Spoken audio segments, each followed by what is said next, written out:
Turns out the whole time you felt like a stranger in your own damn house because you didn't have the balls to tell her to get out. But you got the nerve to come on the internet and try to talk to other men crazy like you really gonna do something.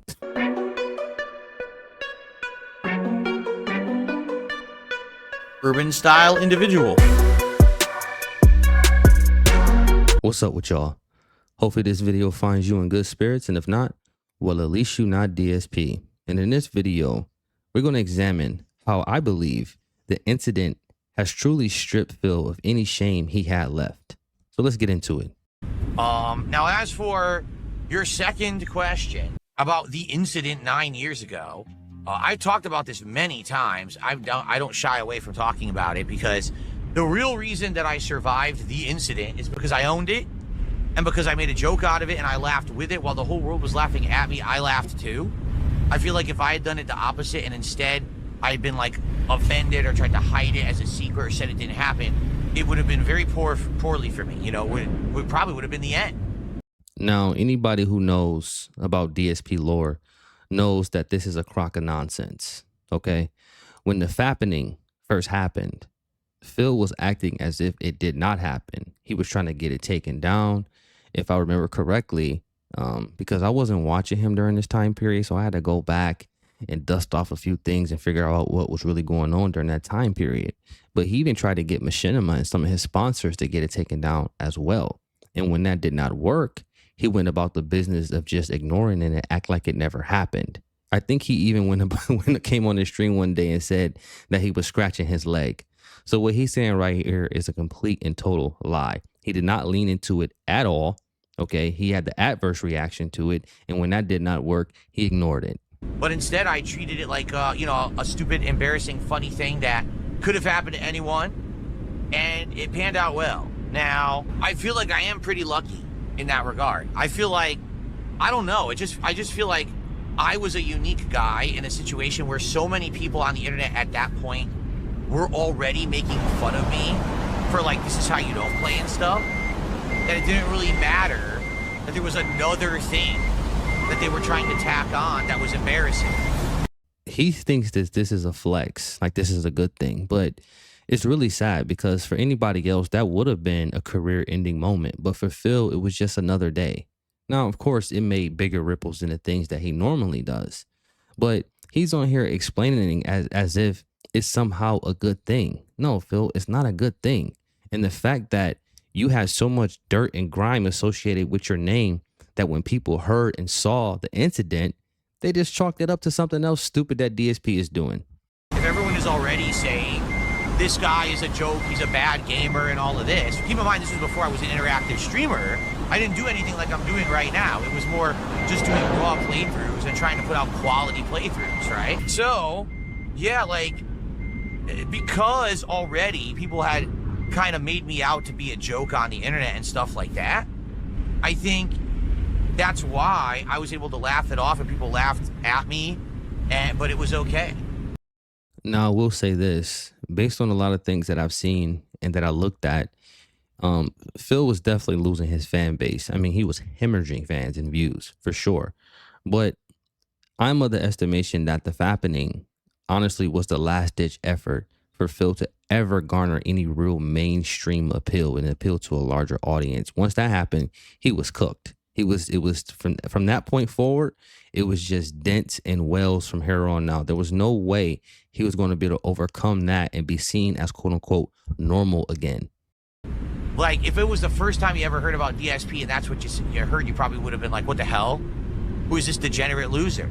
But people already knew who Darksydephil was, and they're like, oh my God, now that's an embarrassing thing that happened to him, right? Also, let's be very honest here. I was very lucky that absolutely nothing was shown. Because the truth of the matter is, nothing was shown whatsoever. Nothing. It was just my stupid O-face, awful resolution, peach fuzz, no audio. You didn't see what I was looking at. Obviously, there was no nudity or anything. No, really, it was not true sexual content. That's not true, Phil. Now, I know you're trying to sprinkle a layer of fairy dust on top of it and trying to Disney it up right now, but that's not true at all. Okay, there's a lot of mediums, films, TV shows that you can watch right now, and sexual things are implied, and they expect you to use your imagination. But you can definitely film things or write things in a way to where the lead up to the actual act will be enough to inform you of what the act is going to be. We see this a lot in horror films, right? Sometimes they don't get the X-rated or PG-13 rating that they need to showcase some of the stuff that they would like to show, right? So they do a build up to it, but the actual kill or incident happens off screen. There's more sexual content shown in a movie like American Pie than was in that clip, right? So I was very lucky, because if I had shown anything, or if there was actually audio that had been captured or something, oh boy. See, but the difference between you and American Pie, Phil, is people are going to see American Pie understanding that that content, that type of content might be a part of what they're going to see. Nobody was coming to DSP Gaming to see DSP get his rocks off. I promise you that. That probably would have definitely been like not able to come back from. But I did get lucky in that regard, okay? Now, a lot of people say, well, how did that whole go down and everything? It's honestly, it's a pretty simple story. It's just a sad one. And I've told it before. Some people to this day accuse me of faking it. Are you insane? You think I would fake something like that? It's like I've said, it was my most embarrassing moment of my life. And like the one silver lining I take out of it is that no matter what happens to me for the rest of my life, I've already experienced my most embarrassing moment. There's no way I could have a more embarrassing moment than that. Now, for most people, you live your life achievement to achievement, milestone to milestone. But for Phil Burnell, he lives his life from one embarrassing moment to the next. How can you not laugh at this, man? This dude is so ridiculous. But in his mind and in his heart of hearts, this is a good explanation. And this is the silver lining through all of this. Really? Like, what else could there be more embarrassing than that? So I'm good in that regard. I got it out of my system relatively early, right? I floored the brakes and the truck didn't stop. This dude. What? Okay. Phil, what do you know? Did you really think that you were going to just quote unquote floor the brakes and it was just going to stop? Phil, this is not your compact BMW. This is not a goat cart. That's a 35,000 pound truck. And that's if it's empty. It can be upwards of 80 to 100,000 pounds. And you really thought that you were going to stop on a dime like you was playing damn Mario Kart or something. Look at him throwing his hands up. I don't know what happened. I floored the brakes and the truck didn't stop. God damn it. All right, well, this car is not going to move. I got to back up. It doesn't seem to want to move.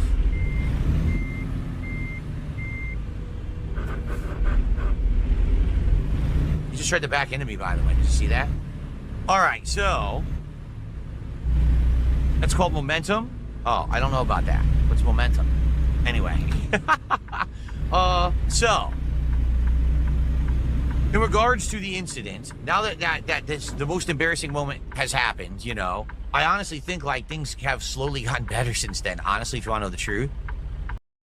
Did that sound like somebody who was speaking with conviction? Did you hear how his voice broke down and how his body shivered when he said that?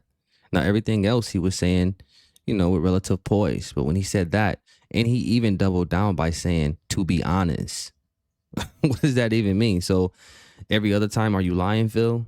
That really was the low point of my life. So what's the story behind it? It's not complicated at all. At that time frame. Now, he starts off by saying that it's not complicated at all, right? Now, what he did on stream is something that many men do starting at a very young age, okay? It's normal behavior. But watch how he walks us through the valley of the shadow of death before we get an explanation for something that's very simple. Things were falling apart for me. This was 9 years ago, okay? Things were falling apart for me piece by piece my entire life. So first of all, I moved out here in 2014. I lived in Connecticut originally, but I basically spent like all of my money that I had earned on YouTube for this move. To buy the house, to move across the country, to furnish the house, and some.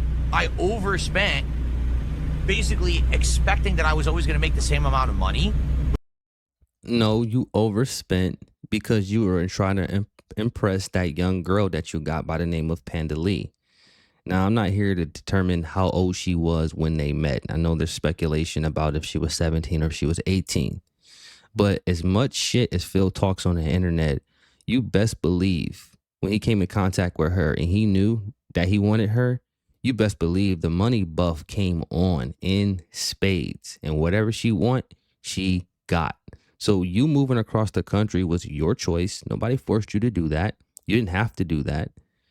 Everybody knows moving across the country is very expensive. And on top of that, I'm sure the moving company was moving a whole bunch of junk that you were not even using anymore. All those collector items and statues that don't have any real value now, right? You probably could have cut a third of your bill off by removing a bunch of the nonsense that you still don't use to this day. Within 2 years of me moving, my income was like halved. So I was completely screwed because I was already up to eyeballs in debt, and I didn't see a way out of this financially.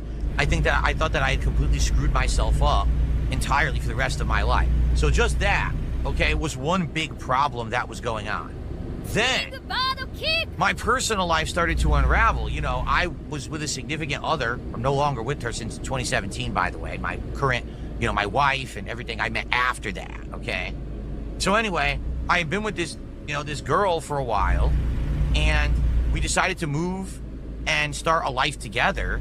And at first it was fine, but basically as soon as stuff started to happen, like financial issues and heavy trolling on the internet, basically our whole relationship fell apart. No, it sounds like Pandalee started to realize who she was actually dealing with, right? Oftentimes when you meet people, you're not really meeting that person. You are meeting their ambassador, right? They're wearing a mask. And I'm sure Phil was masking a lot of his nonsense and personality deficiencies with the money that he was making. She, you know, she was a young girl and she, you know, she kind of fell for it, right? Now, I'm not saying that she's a victim because she did choose him too, right? But you best believe Phil was playing his best rendition of Romeo. Like, we just stopped wanting to spend time together. We didn't really talk that much. We lived in the same house, but we weren't really interacting that much. She went off and got a job for herself and was hanging out with her own friends while I was at home all the time working to pay the bills and keep the house, basically. You hear that? She lost complete and total respect for this dude. She was coming and going as she pleased, didn't say a word to him. He didn't even know who she was with. But he was still paying the bills, though. So, Phil, you was simping. That's what that sounds like to me. Because you were giving her things, but it doesn't sound like it was reciprocal. I'm just saying. So, the entire thing had fallen apart. I mean, it got to the point where we weren't barely talking or interacting. And it sucked because, you know, at that point, there's no privacy. We live in the same house. So how do you have any privacy to yourself when you're living with someone who's almost just like a roommate, right? It was just messed up. Now, the thing is, we didn't want to tell the internet about that because everyone would just turn it into drama. So we lied and we fibbed and we basically made a bunch of stuff up constantly. There was a couple times we tried to make it still work. Like we went on a trip once to Seattle, and maybe this trip is like kind of the last straw where it will click again and things will work out. But it just... Yes, the old, my relationship is tanking, so let's spend a bunch of money and go to a place that we've never been before. That doesn't make sense. Oftentimes, people have stress in their relationships because of money, outside of other things, but primarily because of money. One of the dumbest things that you can do if your relationship is having issues is spend a bunch of money. Okay, money, you need to get the superficial things out of the way. You need to try to communicate and make contact with the person that you have a conflict with. But as usual, when Phil has a issue, he wants to just try to throw money at it. It didn't work out. Right? It was destined to fail. It really wasn't a good relationship to begin with, to be honest with all of you. Okay? Anyway, so my personal relationship was falling apart at the seams. I was up to my eyeballs in debt. I was constantly being trolled all the time. And so basically, what I saw was that this room, this office, as I called it back then, now I call it more of a studio because I have so much fancy stuff in here now. But back then I just considered it my office, right? You see the little kid come out of him? You see how it just had to jump out. He couldn't help it. It's a studio now. because he has shinier, more expensive things in there now. This dude is a big kid. In my workspace. This was literally the only room in the house where I could be private, where we didn't have a shared space where she would have access to it. You know what I'm saying? When I was in here and the door was closed, that's me time, right? Problem being, she was almost always home. Yes, she had a job, so there was a few times a week when she went to work. For the most part, the only time that I got to myself, to be for myself here, was here in this room. So you telling me you the man of this house, you paying all the bills, and you scared to come out of your own damn quote unquote studio because this young girl's walking around the house? It sounds like Pandalee had her boyfriend walking around the house with her too. And that's what had you shook. I would not be surprised at all, because I've seen some interactions with her prior to her dumping you. And you can tell out the gate that she had no qualms about telling you how she felt about things. And she had no issues getting an attitude with Phil too, especially when he was doing something stupid. Now, I'm not saying she was perfect, and I'm sure she did a lot of dumb things too. But nobody's going to surpass the stupidity of King Dent. Are you listening to the comedy of errors? How he made one bad decision after another on repeat? So how did this situation happen? Well, I was insanely stressed out. We weren't really together. You know, I was at my wit's end. I wanted some private time, and I idiotically tried to squeeze in some private time at the only time that I could, like literally as I was starting my work stream, which is the stupidest thing you could possibly do, but it wasn't like I was in my right mind. I was insanely stressed out. I was doing dumb things. I mean, daily people were baiting me into doing rage bait shit on stream, and, you know, like I said, it was just a very different time of my life. People were baiting you into rage baiting. Phil, you're a grown man. When a lot of that stuff was happening, you were well into your 30s, man. You try to make it seem as if you were a teenager, and a lot of these things were because of your ignorance. But a lot of the things that happened to you, you brought on because you're so goddamn toxic, man. Now you notice that every single person that you've had in your life, at some point, they move on. Why is that, Phil? Now, you got Kat, but we know Kat is Queen Dent, right? Because she was on your Patreon, right? So this is very different. Now, I will say, if you was going to get anybody, Kat would be the one to get, because any person in their right mind ain't looking at Phil for more than 2 goddamn seconds, especially not as a love interest. And I'm so happy now. Things are so very different. I'm much wiser. I'm older. I don't usually, you know, fall for dumb shit like that. I do still sometimes, but not all the time. And things are just a lot different now. Okay, I'm so happy that I met my wife, and I'm happily married, and we have such a great life together. Like I said, my home life outside of this room is amazing. It's really, really good.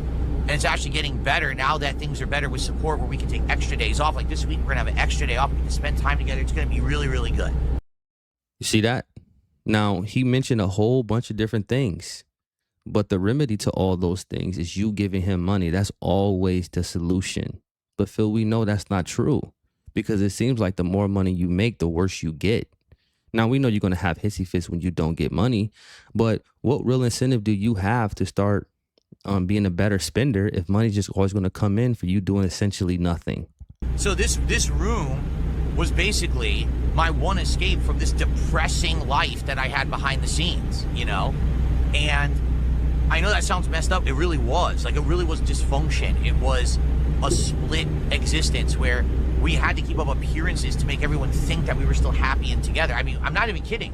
We basically weren't together almost the full 2 years that we still lived together. Because remember, we moved out here in 2014. I would argue probably it was around middle to late 2015 that the whole thing fell apart.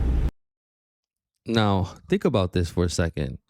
How much of a simp do you have to be to continue to take care of this girl? Because I'm sure Phil was still paying the mortgage, still, you know, buying food and paying car notes and all the things that you need to survive. Allowing this girl to stay in his house for 2 whole years. 2 whole years. She got her own friend groups, like he said. So chances are she was already stepping out and dealing with other people. And he still allowed her to stay there. Dude, you are simple as hell.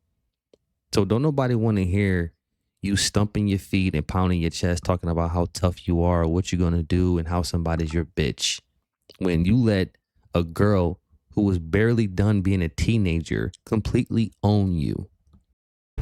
And then we still were together, but not really, until, what was it, like the beginning of 2017? I want to say it was February, March 2017 when we broke up and she moved out. So, I mean, think about being like a prisoner in your own house for like a year and a half. You're stuck with someone who you really don't have feelings for. They don't have feelings for you. You're trying to make it work. It's not working. You have no way to really be separated because it's not like this is a humongous house where, like, I can't live on the top floor and she lives on the bottom floor. Like, you know what I mean? It sounds like you very much still had feelings for Pandalee, but she didn't have feelings for you. That's why you pay for that last ditch effort trip, right? And probably whatever else that she wanted you to get so you could try in a failed attempt to keep her around. It sounds like you were allowing her to just walk all over you, but you were okay with that if it meant that you could claim that you had a girlfriend. Because I'm sure a lot of why you allow things to play out as long as they did, so you can appear normal. So detractors can look at you and say, yeah, Phil has this going on. I mean, but you know, at least he got a girlfriend, right? Turns out the whole time you felt like a stranger in your own damn house because you didn't have the balls to tell her to get out. But you got the nerve to come on the internet and try to talk to other men crazy like you really gonna do something. This dude is a joke. So it was a pretty messed up situation. And that's why it happened, because here I am trying to basically have a moment for myself of relief before a stream. And I'm just trying to, like, you know, fit it in when I really can't do it at any other time. And I'm idiotically even trying to do it when the stream is live. That was insanely stupid. Like, I don't believe him for a second. He's trying to make it seem like this situation was a one-off. And that was just a, you know, it just went down in a messed up way. I'm of the belief that that's something Phil did on a regular basis. Guarantee it. It just, Phil does not have enough wherewithal or situational awareness to understand how dumb that is. But he has the nerve to repeatedly call other people dumb. I can't think of anything that's dumber than walking into a room and showcasing yourself in a room full of cameras, dude. Like, you got an entire house that you can do this in. You couldn't have went to the bathroom? Seriously? Like, you that scared of her that you couldn't even go to your own damn bathroom, Phil? Were you in there pissing in bottles too? With your scary ass? the most dumb thing I could have done. Of course, now I know that and admit that. But back then, I just didn't give a shit. Honestly, to be honest, remember, this was also the year when I was trying to rebrand myself as KO Gaming, and I was doing a whole edited content channel on YouTube. So in my mind, things were already falling apart and it wasn't working. Like, YouTube was falling apart. I was losing money constantly, losing viewers constantly. My relationship was breaking up. My financials were awful. Everything was bad in my life. So I was like, fuck it. I don't even care anymore. I don't care about the risks I take. I don't care about nothing because nothing's working anyway. So who gives a shit? You know, I was really depressed. 2016. No, you know what he actually did? He probably was on the phone with his parents every other day talking about how miserable his life is and how much he needs their help. And if they can just get him past this last hurdle, he swears it won't be a problem again. This is addict behavior. 100%. And he's trying to act as if the reason why his life was spiraling is because he fell out of love, or this girl that he was with, they just fell out of love with each other. No, Phil. Things spiral out of control because you don't have any damn foresight. It seems like this trip was emotionally and lust driven. You could not wait to get your new girlfriend in a brand new house and just show her how much money you had. I'm sure you was throwing money around like crazy. But then when the dust started to settle and you really started to truly reveal who you truly are, she started to distance herself from you. And I'm sure when she was going to work and talking to people outside of the snort fort, people were asking her, like, what's your problem, man? Why would you be with somebody like Darksydephil? And the better part of her brain took over. She used her wisdom and she got away from you. And good for her, because from what I'm hearing, she's doing good. Yeah, I was really, really depressed that year. I wouldn't be surprised if you look back at stuff I did in 2016, shaking my head at, like, geez, this guy was so angry at everything. I really was. I was very upset that things that were turning out that way. I thought that I was basically going to have to stop doing YouTube, and I was going to probably have to give up the house. That's what I thought ultimately, is that I was going to have to lose my house I was already losing my relationship. I was probably already going to lose my house. I was going to lose everything. You know what I mean? So it was just a really messed up time. But like I said, I'm glad I got past it. And now I'm stronger for it. The most embarrassing thing that could have happened to me has already happened. And now I have the rest of my life to focus on. Instead of worrying about what's the next thing. There is no next bad thing. Really. It's already all behind me, the worst stuff. What a completely asinine and ass backwards way of looking at life. It really is. But this is just another example of a crossroads moment that really could have been pivotal for Phil in his life and changed his entire outlook. And maybe we don't know who he is, but maybe we do, and he's in a seen in a different light. But part of the reason why Phil is the way he is because he never received consequences. Could you imagine if maybe the camera panned down a little bit, just enough, right? And he gets deplatformed. Now Phil has to get a job, right? And maybe he goes into his 40s a different person than what he was when he was in his 30s, instead of a worse version of what he was when he was in his 30s. I just thought it was funny that this dude chose to take us all around the world to explain something as simple as beating off in your own damn house. You can look at the tape and realize that it was an accident.